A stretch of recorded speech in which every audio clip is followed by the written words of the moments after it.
I wish I had good news for you, but Carlton have picked up their second loss in as many games to start 2025. Now, let me lay it all out for you. Carlton's first half, where they led the main change, 3-0 off turnover, 5-3 down for goals from stoppage. By the game's end, turnovers became a main staple of Hawthorn's second half rush, up in that category 5-0 in the second half, whilst Carlton were never able to gain ascendancy in the stoppage game. To further this, it was 34-5 points in Hawthorn's favour from the defensive half source, the output heavily slated towards the second half. Now, despite all this, Carlton won clearances by 12, were plus 11 in stoppage clearance, and won contested ball by 4, though Hawthorn were plus 25 in marks and a whopping plus 56 in uncontested possessions. This paints a picture for you. Carlton worked their backsides off in the contest, gained territory, got nothing out of it as the game moved into the second half especially, and got burnt on the counter. Not only that, but it felt effortless, and despite the conditions, Hawthorn played a brand that had Carlton on their haunches. And like the outputs showed last week, the fixes are very simple, but quite simply, a quote like this won't sum it up any better. This was not as painful a watch as the Blues' loss to Richmond. There were no mind-bendingly bad errors, no horror defensive lapses, no efforts so pitiful as to make your skin crawl. But that doesn't mean it wasn't more of the same from footy's dumbest team. And by more of the same, I'm about to mention something we saw a boatload of last week, and it is the main discussion point of today's film study. The Blues are also prime bees to the honeypot. Look at any disputed ball and note how many Navy jumpers swarm the footy, all trying to win it themselves. The Hawks, meanwhile, fan out, trusting Jai Newcombe or Connor Nash or Will Day to win it, and then either be fed outside when they do, or clamp inwards to prevent clean blue breakaways when they don't. This is supported by the below screenshot, and Carlton get punished time and time again with such a structure because of an inability to lock players up in tackles, remain disciplined to the cause, all the while the opposition are slick with their handball, breaking away from the epicenter of the contest and spreading at an uncontrollable rate. Meanwhile, Carlton win it, and they actually congest themselves as they are tightly compressed, compromising their disposal and ability to game break. To put it simply, the Blues right now are playing the dumbest footy in the league. Their stoppage game, which is seemingly their strength, and admittedly is still producing results, is being let down by detail. Let's break it down.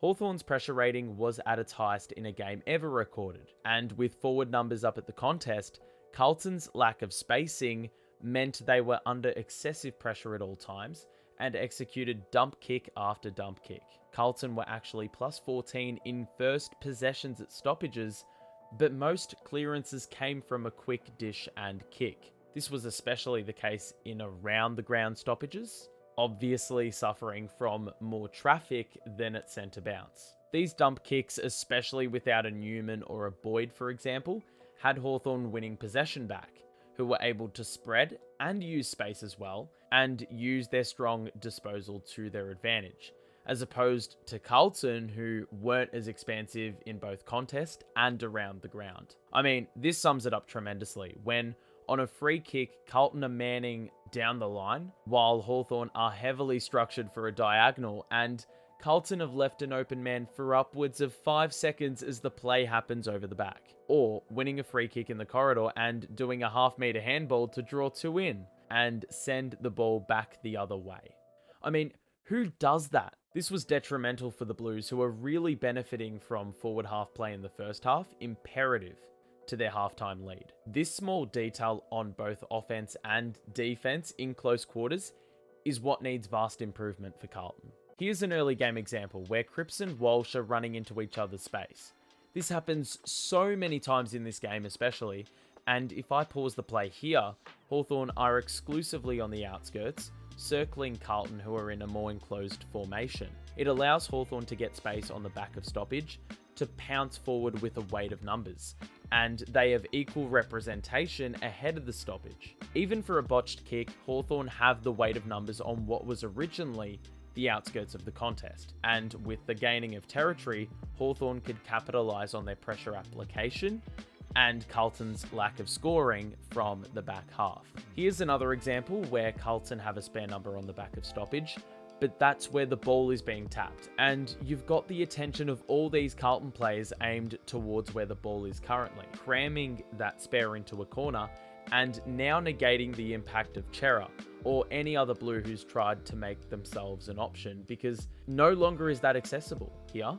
There's two dynamics at play. The first is Cripps running right into a brick wall off the hit out, and the next is that with the play now spread out, this is where Hawthorn capitalise. Carlton don't have that inner layer where they cram all their numbers to force the hand of contested footy. And equally, Hawthorn have now found the space on the outside. Carlton numbers roll up as a part of their defensive scheme, and you've got the likes of McGuinness sprinting through from the defensive side to become an offensive gut running option. McDonald becomes free as Hollands' direct man, and even Lloyd Meek is relocating to the perimeter to help Hawthorn use the line to their advantage, which they adore doing. On this example, you're seeing a rare case of spacing, and it comes in the form of a centre clearance, as I've said, when it comes to having a lot more space. Walsh follows a similar pattern to that of McGuinness on the previous example, starting defensive side and receiving it on the other side. You can see symptoms of Carlton players getting in each other's way and Hawthorn being perimeter-centric, but when Hewitt leans forward into a Cripps handball, vacating a slip lane for Walsh with Nash half asleep, this is where it becomes far more cohesive and you have a bit more punch from stoppage. Carlton are not creating nearly enough diversions for each other to be freed up at stoppages, but you see what happens when you find advantages where there technically are none. Well, the kick's garbage, but the situation to succeed is there. Even here, the numbers are fairly even, but the Hawks have an exterior overload with their players well spaced out and difficult to cover off. It allows for a quick inside to out game. Carlton's numbers can't cover that sort of ground given the movement, and now they're behind the Blues' defensive line with more numbers running along the outside should there be a switch, provided Carlton win it back. To me, it suggests that maybe the Blues aren't doing enough with their representation in close at ground level and need to lift that side of their game to ensure they aren't getting burnt. Additionally, making some minor tweaks positionally to help protect these transitions and give them a few transitions of their own, given the disparity in scoring from this exact source. In a late quarter transition, you see this point come to light. Hawthorn with a 3-on-1 do impact and win the ball back.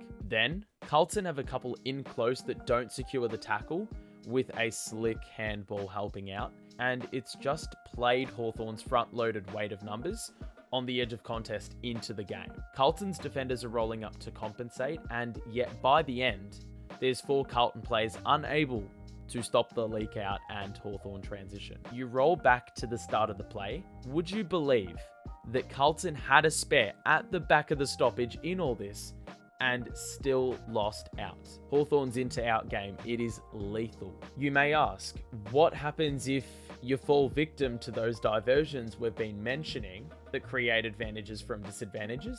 You're in trouble. You'll see a great example here that merges a couple of components from the last few clips together, where even though it's a 3-on-3 right at the coalface, George Hewitt winning the football in tight opens up the space externally and removes the impact of the Hawthorn players hovering externally because, well, the work's been done in tight to ensure possession is in Carlton's lap. And Adam Sard, for the first time in a long time, uses his dash to unlock a scoring opportunity that goes right over the head of a high Hawthorn defensive line. We see both sides of the coin on this example. Carlton actually have the numbers on the exterior, however, don't use them at all. It's a floater of a kick, but Carlton actually have the open man forward. Though, the minute this backwards handball game comes in, to those at a standing start, and our runners are compressed right by the man, it's resulting in these compromising rushed kicks. And so you see the opportunities Carlton have to widen and spread and utilise these players and this space, but they simply aren't doing that right now. It's turning a good opportunity into one that's gone down the drain with all the water from Thursday night. I think here's a great example which brings a lot of what we've discussed together. Hawthorn are well spread on the outside along the boundary line side. Hawthorn have a massive weight of numbers around ball and are well spread along the outskirts and have a great level of overlap to spread and use the wider spaces. This is where the strong ball use is utilised. Carlton don't have a zone to apply when they're being opened up and kicks are being pierced into the massive gaps. Hawthorn are happy to use the line, they've got the precise kickers, and Carlton in seasons gone by are happy to give the wide one up if the corridor isn't compromised. And that's where the 4D chess move comes in, and Hawthorn one up every single opponent they play. I would cut all of my limbs off if Carlton had this available at their disposal, and this dynamic at contest would help tremendously with Carlton's disposal and transition, at least I'd imagine. If you want an idea of what's killing Carlton, a lack of this. But I think it goes slightly deeper than that.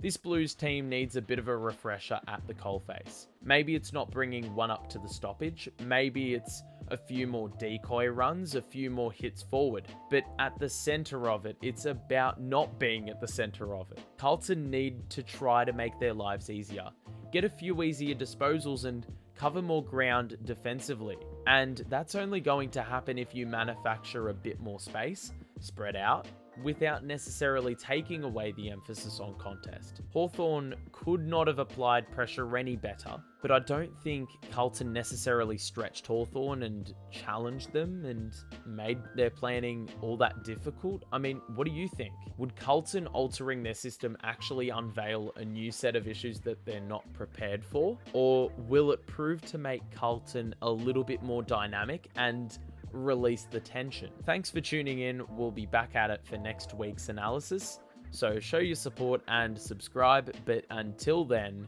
bye for now.